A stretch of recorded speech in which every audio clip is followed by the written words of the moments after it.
Bom dia, boa tarde, boa noite, Fortunatos. Tudo bem com vocês? Hoje a gente vai falar sobre algumas dicas valiosas que com certeza vão te ajudar na sua trilha como investidor, tá? Dicas que vão te impedir de cometer cabeçadas, assim como eu. Por quê? Porque eu quero que vocês trilhem esse caminho aqui, ó. Se é que vocês já não estão trilhando o seu próprio caminho, já não conhecem alguma coisa antes de entrar no curso, né? E não façam como eu, né? Qual foi o caminho que eu fiz? O caminho foi o seguinte: eu comecei ganhando, aí eu perdi um pouquinho, aí eu ganhei mais, depois eu bum! E aí depois eu fui me enrolando aqui e tal, até eu conseguir começar a ganhar dinheiro no mercado de verdade, tá? Então vamos lá. Quando você entra no mercado, geralmente a maior parte dos investidores entram pela porta larga, né? E qual que é a porta larga? A porta larga é a porta do enriquecimento rápido. Ou seja, você quer ganhar 10, 20, 30% da noite para o dia, né? De um dia para o outro, de um mês para o outro, talvez. E aí com o tempo você vai aprendendo que isso é realmente muito difícil, certo? Por que isso acontece, pessoal? Porque a maior parte dos bancos e das corretoras e o sistema em si querem que você gire o seu dinheiro. Por quê? Porque através quando você gira o seu dinheiro, você alimenta o sistema, seja com uma compra, seja com corretagem, seja com imposto de renda, inúmeros motivos, certo? E aí quando você acaba de entrar no mercado, você é um trader ou um investidor, e a sua cabeça ainda está aqui, ó. A sua cabeça está no J de jogador, porque você ainda está com a mentalidade de que a bolsa é um jogo, né? De que você vai ganhar dinheiro rapidinho, que você faz uma aposta numa empresa e aquela aposta te retorna dinheiro. E não é bem assim, tá, pessoal? E aqui que geralmente você apanha. Por quê? Porque demora para você passar da cabeça do jogador para a cabeça do investidor. Esse sim sabe o que está fazendo, esse cara aqui que vai ganhar dinheiro na bolsa, tá? O jogador geralmente ele passa dinheiro para esse cara aqui, tá? Então quando você perde dinheiro, geralmente você está passando dinheiro para esse cara. E qual que é o problema da cabeça do jogador? O problema da cabeça do jogador, e que aconteceu comigo, pelo menos, não sei se isso aconteceu com vocês também, é o seguinte: eu tive sorte no azar, tá? E o que é sorte no azar? Eu coloquei um pouquinho de dinheiro lá. Eu não lembro muito bem quanto eu tinha investido, mas digamos se fosse 10 mil reais, tá? E aí eu ganhei, tá? E aí eu fui ganhando. Aí digamos que eu tivesse 20 mil aqui, sei lá, tá? E aí eu falei assim: caraca, velho, com 10 mil eu fiz um montão de dinheiro, eu vou ficar rico nesse negócio, certo? E aí que tá o problema, né? Por quê? Porque no jogo, assim como quando você joga, não sei se você já jogou, mas quanto mais você joga e mais você ganha, mais você quer jogar. E é aí que a casa leva tudo, né? Por quê? Aqui no início, quando você ganha 10%, seja lá o que for, você está ganhando R$1.000, certo? Quando você ganha 50%, você ganhou R$5.000, tá? Só que aqui, quando você está no final, quando a casa vai limpar o seu caixa, os 50% não é mais 5 mil, 50% aqui já é 10 mil, já é 20 mil, seja lá o que for. Isso é muito perigoso. Quando o cara tá com a cabeça de jogador ainda, ele tá inconscientemente incompetente, tá? O que é inconscientemente incompetente? Você tá ganhando, você nem sabe por que você tá ganhando, mas você tá ganhando. E aí você acha que o que você tá fazendo é o certo, e você acha que é o boladão do mercado, né? Você fala: putz, agora o bichão vai sair da jaula, né? Putz, agora eu vou ficar rico com esse negócio. E aí você começa a colocar uma parte de dinheiro, e você não sabe bem porque você está ganhando, mas está ganhando. E aí quando o Dr. Ferro, que é o Dr. Mercado, chega e bate em você, você fala assim: ah, mas eu perdi porque é normal. Eu estava ganhando antes, eu vou continuar fazendo a mesma coisa que eu estava fazendo, certo? E aí que está o problema, né? Porque você não sabe que você é incompetente ainda. E aí quando você começa a perder um monte de dinheiro e quebra, ou chega no seu capital de novo, ou perde metade dele, ou seja lá o que for, você se dá conta de que você está fazendo cagada. E aí você tenta passar para a segunda fase do investimento do trade, que é a fase de conscientemente incompetente. Então você tem a noção que você é incompetente e aí você começa a estudar para você conseguir evoluir no mercado. Porque mais importante do que você ganhar muito dinheiro no curto prazo é você conseguir manter uma consistência, tá? Aí você começa a estudar, só que a maior parte das corretoras, como a gente já falou, e do mercado e do sistema, vai tentar te passar para a riqueza rápida. E aí ele vai começar a te ensinar muito de estratégia, e você vai ficar viciado em estratégia. Eu fiquei viciado em estratégia. O que eles vão falar? Eles vão falar assim, ó: quando o Kendall fazer isso daqui, ó, ou a linha X cruzar com a linha Y, o IFR fazer não sei que movimento transcendental aqui do Kama Sutra, você vai aprender isso, só que você não vai saber o que tem por trás disso, e você vai ficar viciado. Aí sua estratégia não vai dar certo, você vai querer fazer outra estratégia, você vai procurar lá outra estratégia. Ah, agora a moda é quando o Kendall fazer um doji, depois de um martelo e não sei o que, você vai tentar aquilo lá. E aí você vai começar a ganhar ou nem ganha, e aí perde, e aí faz outra estratégia. E aí você fica viciado em estratégia sem saber o que está por trás de tudo aquilo, tá?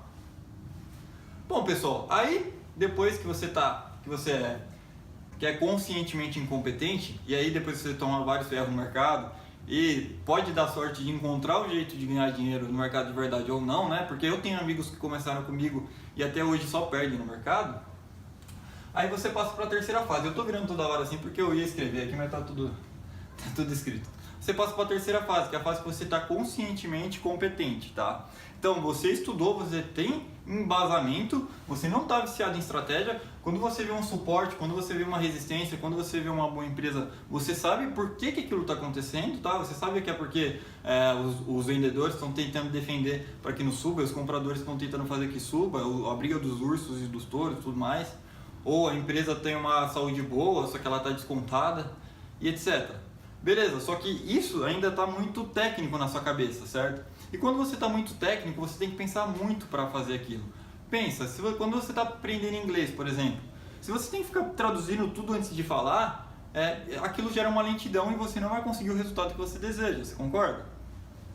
Beleza, só que aí depois que você treina muito essa fase, você passa para a última fase, tá? Que é a fase de inconscientemente competente, que é aquela fase que, fazendo um comparativo com o inglês, você não pensa para falar, tá? E você não pensa para fazer o trade, você sabe, porque o trade ele não tem uma fórmula exata. Aqui você está pensando sempre numa fórmula exata, né? Quando isso acontecer, quando esse número acontecer, quando isso aqui acontecer, eu vou operar. Esse não é o jeito de ganhar dinheiro no mercado. O mercado é mais arte do que matemática, senão os matemáticos seriam as pessoas mais ricas do mundo.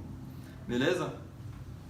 Então, quando você está inconscientemente competente, vão acontecer coisas diferentes, a cor da grama vai mudar, mas você vai agir, você vai conseguir agir de acordo com as diferentes cores de grama, beleza? Bom, e quando você entra no mercado, as opções que você tem para investir em ações são basicamente essas aqui, né? Ou você faz o day trade, ou você faz o swing trade, ou você faz position, ou você faz buy and hold, né? Basicamente são essas as suas opções. E como a gente falou, o sistema passa você para cá, né? Ó. O sistema quer que você venha mais para cá. Quanto mais para cá você tiver, melhor. Por quê? Porque se você tiver mais para cá, você vai gerar mais giro, você vai gerar mais corretagem, você vai gerar mais imposto de renda e você vai gerar menos juros compostos, tá? Bom, pessoal, então qual que é o segredo, né? Pelo menos o que eu descobri. Se vocês conseguem ganhar dinheiro aqui no day trade, show de bola. Mas o foco do curso aqui, ó, é o position, tá? A maior parte dos milionários, na verdade bilionários, Warren Buffett, Luiz Barsi, Soto, tá nesse nível aqui, tá? Porém aqui eu vejo alguns problemas. Por quê? Essa esfera aqui, ela fala que você tem que ficar o tempo todo posicionado. Porque é o buy and hold, né? Você compra e segura. E basicamente você fica quase o tempo todo posicionado. E aí quando o mercado ficar ruim, você vai junto lá para baixo junto com o mercado. E aí quando o mercado ficar bom, você vai também para cima. Mas isso daí é assunto para outras aulas, né? Bom, pessoal, como eu falei, position ao nosso mercado, né? Por que o position ao nosso mercado? Aqui você vai ter menos giro, você vai ter menos corretagem, você vai pagar menos imposto de renda porque você vai fazer menos operações, você vai ter mais ganhos e você vai ter mais ação dos juros compostos, tá? Bom, e como já dizia Warren Buffett, né, o mestre dos mestres do mercado aí, o mercado de ações é um dispositivo para transferir dinheiro dos impacientes para os pacientes, tá? Uma vez perguntaram para o Warren Buffett: Warren, por que você ganha dinheiro sempre mais do que os outros, né? Ele fala: porque eu tenho mais paciência que os outros, tá? E aí você me pergunta: mas Nicolas, então as corretoras e os bancos querem que eu perca dinheiro? Não, pessoal, isso é um boato, tá? Muita gente fala isso, que o mercado e o banco quer que você perca dinheiro e tudo mais. Não, isso aí é besteira. O que o mercado quer que você faça é que você gire, para você alimentar o sistema. Ele não quer que você perca dinheiro, porque se você perder o seu dinheiro, você vai parar do quê? De girar. Beleza? E quanto mais dinheiro você tiver, conseguindo com giro ou não, melhor, né? E aí, vamos para a dica 2. Bom, essa dica aqui é um pouco óbvia para muitos, tá? Mas você tem que estar consciente pro óbvio, tá, pessoal? Por exemplo, é óbvio que se você comer mais, você vai engordar. Mas você não faz nada e aí você acaba engordando, embora seja óbvio, né? Então vamos lá. O mercado sempre está um passo à frente, tá? O mercado ele sempre vai precificar as coisas antes. Então, se você tentar andar no mesmo ritmo que as coisas vão acontecendo, você vai se ferrar, tá? Então, você tem que sempre projetar um horizonte. Você tem sempre que estar um passo, ou tentar estar um passo à frente do mercado, ou estar junto com o mercado, né? E o que o mercado vai precificar antes? Ele vai precificar antes notícias, tá? Então, quando sai uma notícia, muitas vezes os insiders traders, eles já sabem o que está acontecendo. Então, não adianta você tentar fazer um movimento depois que a notícia já saiu, porque você vai entrar atrasado. E quando você entra atrasado, você se ferra, né? Porque todo mundo já vendeu, todo mundo já comprou. Quando você entrar, vai acontecer justamente o movimento contrário, certo? Segundo, gráfico. É comum que, principalmente quando você fala de suporte e resistência, tá? Dentro de um gráfico, o cara chega assim e fala assim, ó, aqui embaixo, você tem um gráfico aqui, né, assim, ó, mais ou menos. E o cara fala, ó, aqui é um suporte, aqui é uma resistência, aqui é outra resistência, aqui é um suporte, aqui é outra resistência, certo? E aí o cara espera que algum movimento aconteça aqui para ele poder operar. Isso é um erro, porque se você sabe que isso vai acontecer, se você está esperando que esse movimento aconteça, que o mercado começa a brigar aqui, vai para cima ou vai para baixo, o mercado também sabe. Se você esperar esse movimento acontecer para você operar depois, você vai perder dinheiro também. E eu aposto que você já deve ter passado por isso, porque eu passei. Terceira coisa, pânico. Pânico é uma das coisas onde você consegue ganhar muito dinheiro através de position e buy and hold, tá? Porque o mercado, ele é meio míope, ele é meio irracional para pânico. Então, às vezes sai uma notícia, tá? E assim, não é só questão de irracional, não. O mercado, ele tenta manipular algumas coisas. Quando é que eu descobri isso? Vou até contar uma historinha aqui para vocês rapidinho. Eu estava fazendo um trade na Estácio, tá? Não sei se vocês conhecem, é Estácio Educacional, é uma empresa lá que toma conta de faculdades e tudo mais. Eu sabia que os fundamentos dela eram ótimos, tá? Ela estava muito acima do mercado, os múltiplos dela estavam muito bons, ela estava custando mais ou menos uma faixa de R$12 quando eu comecei a comprar ela. E aí eu comecei a ver quem estava movimentando a ação, tá? Eu vi que quem estava, as corretoras, os bancos que estavam movimentando, era principalmente o Banco Morgan. O Banco Morgan é um banco americano, um dos maiores do mundo. Se eu não me engano, é o quarto maior do mundo, tá? E aí eu vi que ele começou a vender um monte de ação. E eu não sabia por que aquilo estava acontecendo. E a ação começou a despencar, né? Obviamente, eles têm muito dinheiro, quando eles vendem, a ação despenca mesmo. E aí o que aconteceu? Tudo isso daqui, ó, começou a suporte, romper suporte. As sardinhas começaram a ficar com medo, né? Porque sardinha geralmente vende no pânico, né, pessoal? Sardinha vende no fundo, e é isso aqui que você não pode fazer. Você tem que comprar quando tá todo mundo com medo, e não comprar quando tá todo mundo com ganância, beleza? Mas isso é assunto para outra aula. E aí a ação foi lá para baixo, certo? E aí, depois que eu vi que eles estavam vendendo um monte, eu não vendi minha ação porque eu sabia que tinha fundamento. Eles lançaram uma notícia falando assim, acho que na Folha, no G1, algum site famoso aí falando assim, Morgan revisa a indicação ou tira a indicação de Estácio Educacional, tá? Que era a empresa lá que eles estavam indicando para compra também, nem eu sabia, tá? E aí eles tiraram a ação de compra. E aí foi aí que eu saquei o seguinte, eles lançaram a notícia de que eles sairiam da ação depois que eles já tinham vendido tudo. Eles tinham vendido milhões de ações, tá? Não eram milhares, eram milhões de ações. E aí eles lançaram a notícia. E aí eu fiquei acompanhando, né? Eu falei, putz, agora eles já saíram mesmo, já aconteceu tudo que aconteceu, eu vou ficar aqui e vou esperar para ver, porque a cotação segue os fundamentos, a cotação segue o lucro no longo prazo, né? E aí o que aconteceu? Saiu outra notícia, que eu não me lembro exatamente qual foi, mas a ação caiu ainda mais, e aí a Morgan começou a comprar tudo. A Morgan começou a comprar tudo a R$9, a ação caiu de 12 para 9, isso aqui dá quase 30%.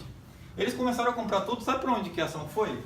Foi para R$27, tá? Então para você ver como que eles estavam manipulando o mercado para eles poderem comprar mais barato, tá? Não estou falando que isso sempre vai acontecer, não estou falando que você tem que ficar analisando o fluxo de quem está comprando e quem está vendendo, embora seja importante, mas o mercado tem esse tipo de manipulação no mercado e eu vi, aconteceu comigo, e é por isso que hoje eu olho o fluxo, eu vejo principalmente o que a Morgan está fazendo, porque eu sei que eles têm muito dinheiro na bolsa brasileira, tá? Se você quiser operar dólar, quem são os caras do dólar é a UBS, tá? Balanços, volume e oscilação, tá? O mercado, pessoal, eles também precificam balanços. Então, existem duas formas de você ver enxergar os balanços, né? A precificação dos balanços. Pessoal, só um pause aqui, porque no vídeo eu acabei pulando direto para a segunda forma, tá? A primeira forma é a seguinte: sai um resultado e o resultado vem bom, vem um resultado positivo, porém abaixo das expectativas. E aí a cotação acaba caindo. Ou sai um resultado, o resultado vem ruim, muitas vezes vem prejuízo, porém vem acima das expectativas e a ação acaba subindo, tá? Esse é um dos motivos pelos quais também a gente tem que ignorar notícias e tudo mais, porque não dá para levar em consideração. Agora sim, a segunda forma. A ação vai, tem um resultado, o resultado sai bom, e aí a ação cai, tá? Isso é complicado. Aí você fica se perguntando, caramba, mas o resultado veio bom, por que caiu? Ou senão a ação vai lá, tem o resultado vem ruim e a ação sobe. E aí parece que é totalmente ao contrário as coisas que acontecem, né? Exemplo, você lembra do dia que a Dilma caiu? A Dilma foi expulsa do governo? Nesse dia o mercado caiu, tá? Por quê? Porque ele já tinha precificado o que ia acontecer antes. E aí quem entrou lá falando assim, putz, agora vai arrebentar, né? Vou entrar comprando aqui um monte de ação porque agora a Dilma saiu. Se deu mal pra caramba, porque já estava precificado, o mercado vendeu depois, ele realizou o lucro, tá? Mas então, o que acontece dentro dos balanços? Minha teoria é a seguinte: digamos que você tenha muito dinheiro, você é um investidor lá que tenha milhões de reais na sua conta da corretora, na sua conta do banco, tá? E aí o que acontece? Você entra lá, você tem 10 milhões lá, e aí você vê uma açãozinha lá, você fala, caramba, essa ação tem potencial, né? Essa ação aqui vai estourar, mas como eu tô sem liquidez, eu vou colocar aqui só, sei lá, você tem 10 milhões, né? Vou colocar aqui só 10 mil do meu capital, tá? E aí você coloca 10 mil na ação e a ação dobra. Isso foi bom pra você?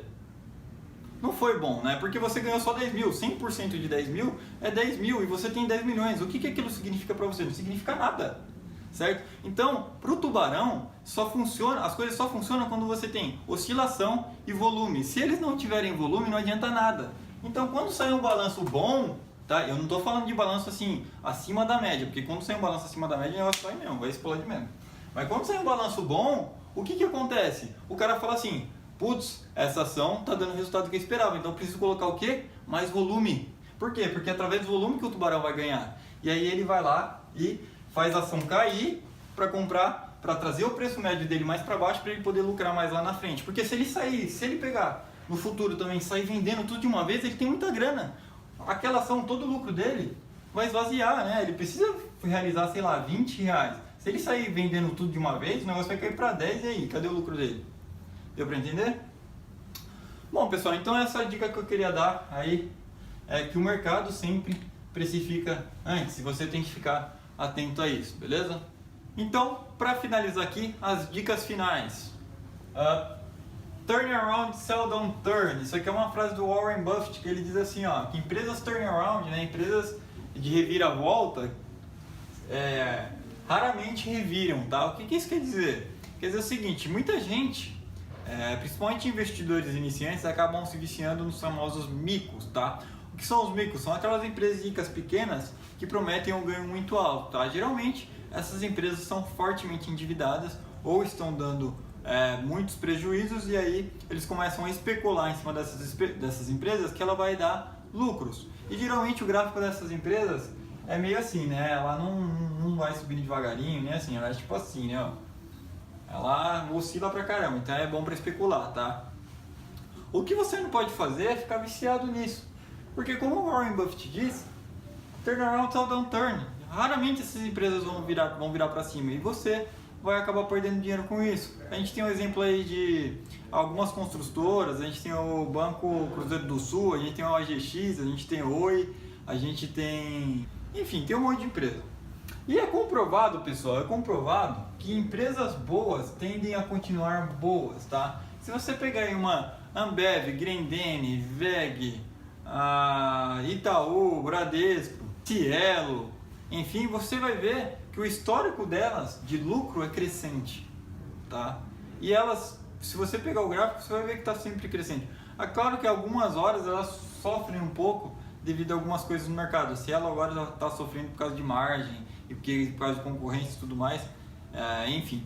Mas empresas boas tendem a continuar boas e é isso que vocês têm que ter em mente. Vocês têm que investir a maior parte do seu dinheiro em empresas boas. Vocês têm que se tornar sócios de empresas boas, porque você não quer se tornar sócio de uma empresa que está quebrada, você quer se tornar sócio de uma empresa boa, você quer comprar uma empresa boa. Pensa aí nisso num negócio que você vai ser sócio, um negócio físico, de verdade, uma padaria.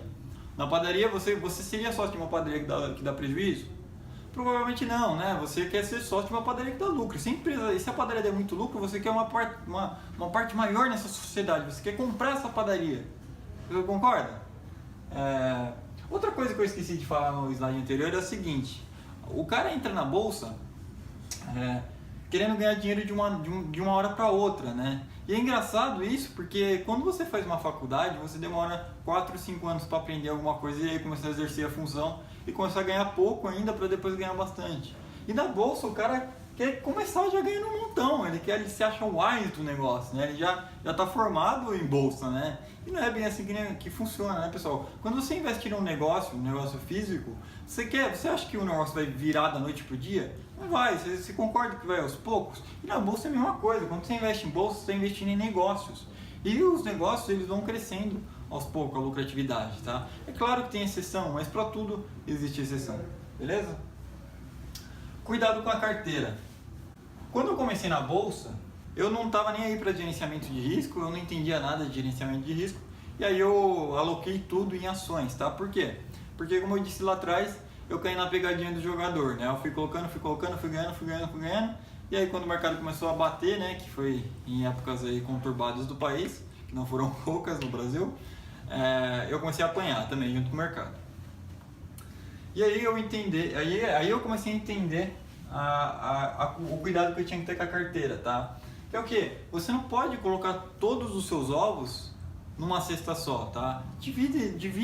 Diversifica isso, tá? Porque se uma coisa der problema, você ainda vai ter outras coisas te gerando renda, outras coisas subindo. Você não vai perder tudo numa porrada só, aquilo não vai te impactar de uma vez só, tá? E no mercado você não pode operar dinheiro, tá? Nossa, Nicolas, mas você tá louco? Não opera dinheiro na bolsa? Como assim? Se você misturar o seu emocional com o seu dinheiro, você vai perder grana. Por quê? Porque se você colocar um dinheiro que faz diferença na sua vida, se você ganhar ou se perder, toda hora que o negócio subir muito ou cair muito, você vai ficar nervoso. E aí você vai querer o quê? Você vai querer vender quando aquele negócio sobe um pouquinho, porque, putz, aquilo já é muito dinheiro para você, e você não vai querer sair quando o negócio cair um montão, porque aquele dinheiro faz muita diferença para você, e você não pode perder aquele dinheiro. Deu para entender?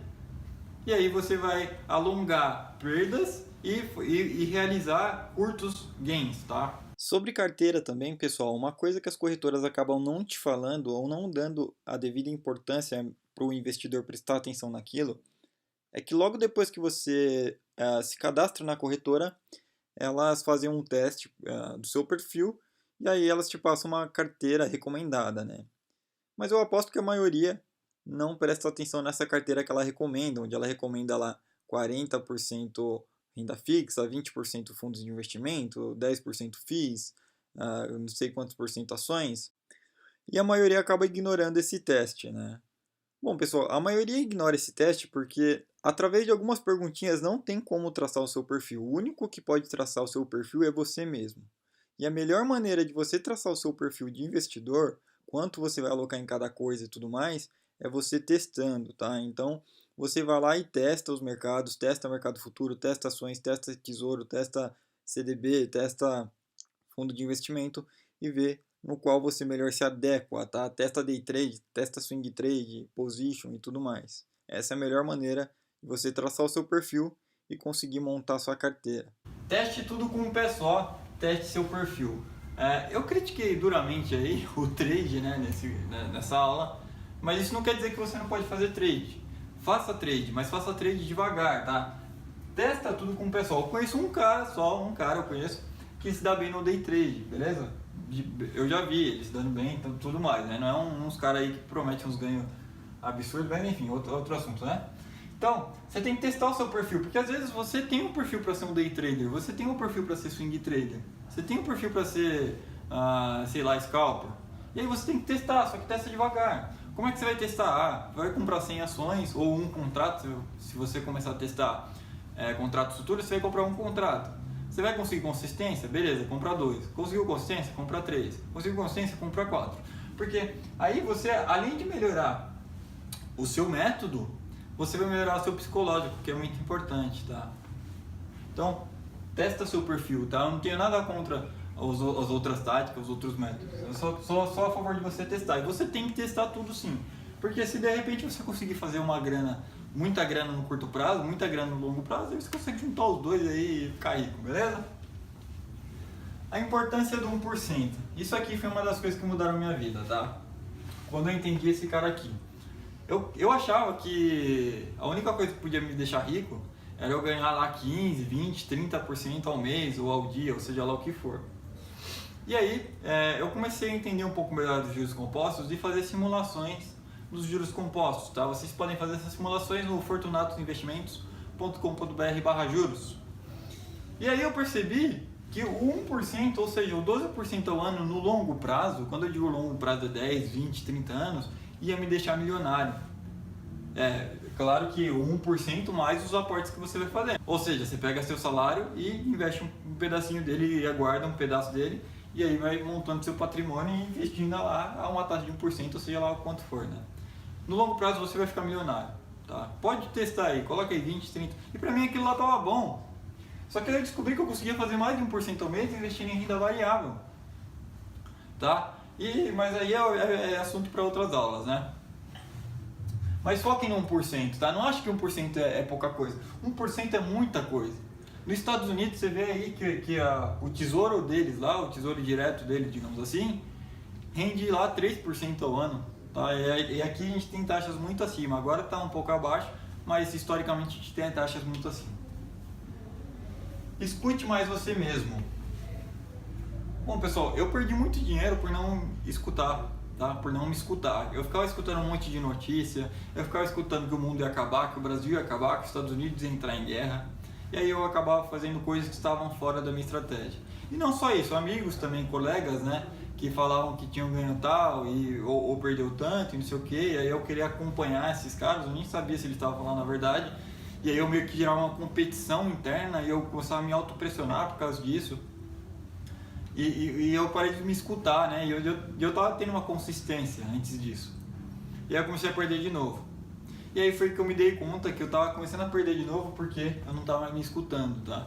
Se seu amigo falar, te der uma dica, tá? Isso não quer dizer que você sai correndo, tá? Não sai correndo da dica. Você tem que avaliar aos seus critérios para ver se aquilo lá é válido. Porque só você avaliando os seus critérios, você vai saber a hora de entrar, se é uma boa entrada, e a hora de sair, tá?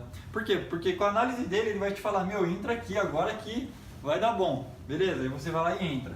Aí depois o negócio vai lá pra baixo, você vai saber quando você vai sair? Você não vai saber. Por quê? Porque você não sabe nem porque você entrou. Então, você não sabe se o critério que você fez pra entrar, eles foram perdidos lá em cima quando é pra você sair. Beleza? Number one rule of Wall Street.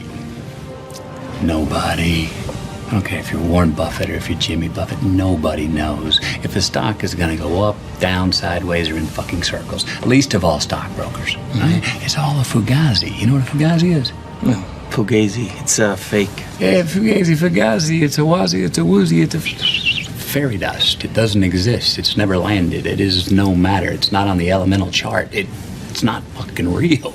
Right? All right? Right. Em algum momento, este valor aqui vai se corrigir para cima. É a minha opinião. Vai ser esse ano? Não sei. Vai ser amanhã? Não sei. Vai ser daqui a 5 anos? Não sei. E não há qualquer analista, esse cara que não tem nada para fazer fica escrevendo aí, não sabe nada. Se analista fosse bom, eles eram ricos, eu pobre.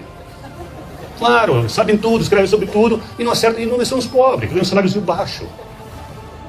Ou vocês conhecem algum analista rico? Vocês conhecem algum? Aliás, vocês conhecem algum operador de mercado rico? Que ficou rico? O cara que fica todo dia na frente da tela operando, comprando e vendendo todo dia. Pestana, você conhece alguém? Américo, você que tem mais anos de mercado que eu, conhece algum? Não, né? Por que será? Porque não sabem ficar quietos. Não sabem ficar quieto. O mercado premia a vagabundagem. Aqui no país, lamentavelmente, eu não sei se lamentavelmente ou brilhantemente, as ações, as empresas, elas não conseguem sensibilizar o aplicador, o investidor, a ser um investidor. Até agora, por força de ingerência da Bolsa, que estimula o indivíduo a especular, o que o indivíduo faz? O indivíduo ele quer o lucro rápido, ele quer o retorno do seu capital. Antes era em horas, agora é em segundos, está entendendo? Por gentileza, no caso de um investidor a longo prazo, que fica atento às notícias do mercado, como aconteceu em 2008, a quebra do Lehman Brothers, ou agora com a crise europeia, a quebra de um banco central, não seria uma boa estratégia sair do mercado, colocar o dinheiro numa renda fixa, ou colocar o dinheiro... Você vai me avisar, isso, né, quando acontecer. O Banco Central, é claro que... Ele está dizendo o seguinte, em caso de que venha uma grande crise, não seria uma boa estratégia sair do mercado e colocar o dinheiro embaixo do colchão ou num banco? Onde quiser. O único problema está em quem vai te avisar que isso vai acontecer. Não existe isso, infelizmente. Aliás, que bom que não existe, né? Senão não tinha graça, né? Era o matemática, ciência exata, né? Mas não é. O mercado premia quem não faz nada. O mercado premia quem faz o dever de casa, avaliando os balanços e sabendo das empresas. Agora, esse negócio, por exemplo, grafista. Vocês conhecem algum grafista rico? Eu conheço um único cara que ganha dinheiro com gráfico, que é o cara da Enfoque lá, o nome dele é o Aruda lá. O Botelho lá, o Aruda, né? O único cara que eu conheço, ele ganha dinheiro vendendo o serviço, né? Isso aí, da Enfoque. Na verdade é o seguinte, o gráfico, porque está o IFR puxado, o candelabro chinês, não, candelabro japonês, Bollinger. Bollinger bom é a champanhe, né? Gráfico de Bollinger, cabeça, ombro, cabeça. Tem todas as posições do Kama Sutra. Então, o que eu tento desenvolver, o que eu tento mostrar, é que ninguém deve ter medo de comprar uma ação se ele o fizer com a finalidade de investir, não com a finalidade de especular. Todo cidadão que for entrar no mercado com esta visão especulativa, ele nunca vai conseguir ganhar dinheiro. Ele pode, eventualmente, uma operação ser bem sucedida, mas na sucessão ele vai ser sempre um perdedor. Certo? A única maneira que eu consegui descobrir, utilizando experiência própria, é exatamente essa. Comprar, guardar e reinvestir. Certo? I buy a farm and I don't get a quote on it for 5 years, and I'm happy if the farm does okay. You know, I buy an apartment house, don't get a quote on it for 5 years, I'm happy if the apartment house produces the returns that I expect. But people buy a stock and they look at the price the next morning and they decide whether they're doing well or not doing well. It's crazy, because they're buying a piece of a business. That's what Graham, the most fundamental part of what he taught me, you know. You're not buying a stock, you're buying a part ownership in a business. You will do well if the business does well. O cidadão brasileiro, lamentavelmente, há 30, 40 anos atrás, ele se aposentava como um executivo e ele acabava virando um indigente. Hoje ele já se aposenta direto como um indigente, não é isso?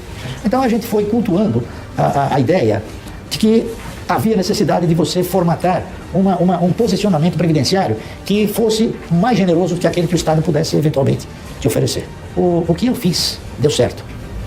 O que eu fiz deu certo, eu comecei fazendo com poucos recursos. Agora, eu faço a mesma coisa com um volume muito maior de recursos. Eu sou da opinião que o mercado de renda variável você investe sem prazo para retirar. É absolutamente impossível perder dinheiro em ações se a pessoa respeitar 3 regras de mercado. Primeira regra, nunca aplicar no mercado de valores um montante, um recurso que você tenha destinado para qualquer outro projeto. Aplicar exclusivamente aquilo que você possa esperar o prazo para ele maturar. Segundo, nunca comprar uma dica. Tá entendendo? Sempre avaliar essa aplicação em termos do quê? Em termos de uma análise com fundamentos, histórico de acontecimentos na empresa, histórico de resultados, base acionária, comprometimento dos controladores, estatuto social e outros fatores que possam, evidentemente, fluir para que você possa concluir de uma maneira positiva. E a terceira regra é nunca vender por necessidade. As pessoas, às vezes, acabam conquistando determinados resultados e acabam desviando para a compra de outros lazeres, outras coisas, né? Então você acaba vendendo por necessidade, e vender por necessidade nunca você vai fazer um negócio racional, certo? E com relação a critérios, você tem que seguir 2 critérios. Primeiro, você tem que ter disciplina, e segundo, paciência. Se você exercitar esses fatores que eu acabei de enumerar, dificilmente você vai perder em ações. Ações, ser sócio de companhias abertas, é uma maravilha, porque você pode ser sócio de uma empresa de petróleo sem ter descoberto petróleo. Você pode ser sócio de uma mineradora sem ter descoberto mina de ferro. Você pode ser sócio de um banco sem ter que aguentar o chato do cliente que vai lá encher o saco e não gosta de pagar, né? Você tem todas essas vantagens sem ônus, né? Então escolher boas empresas, ser sócio, para mim é um privilégio. E o que eu consigo com o meu poder aquisitivo? O que o meu poder aquisitivo consegue adquirir? E faço essa comparação no final do ano. E eu percebo que a diferença que eu tenho como perda é uma diferença de mais de 20%, 25%, certo? Então, essa é a verdadeira inflação, que ela é sonegada de nós, que ela é nos colocada diante de um cristal que não é verdadeiro, certo? Então, eu costumo dizer o seguinte: o cidadão que deposita os seus recursos naquilo que a gente interpreta como renda fixa, é isso? Se ele deposita o seu recurso na poupança, ou então numa outra aplicação qualquer, CDI, enfim, LCA, LCI, e ele recebe 8% no final do ano, e o seu poder de compra, ele se deteriorou mais de 20%, com todo respeito, você não aplicou na renda fixa, você aplicou numa perda fixa, certo? I don't like fixed dollar investments at all. I don't like short-term bonds. I don't like long-term bonds. We own a lot of short-term bonds, but that is not because we like them. That's just a parking place. But the alternative, in my view, is income-producing assets of one sort or another that are not fixed dollar type investments. And so I've said consistently for the last few years, I would vastly prefer to own common stocks than fixed dollar investments over a 5 or 10 year period. Bom, pessoal, então é isso aí que eu queria falar nessa aula. Espero que vocês tenham gostado. Até a próxima aula. Seja fortunatos. Fui!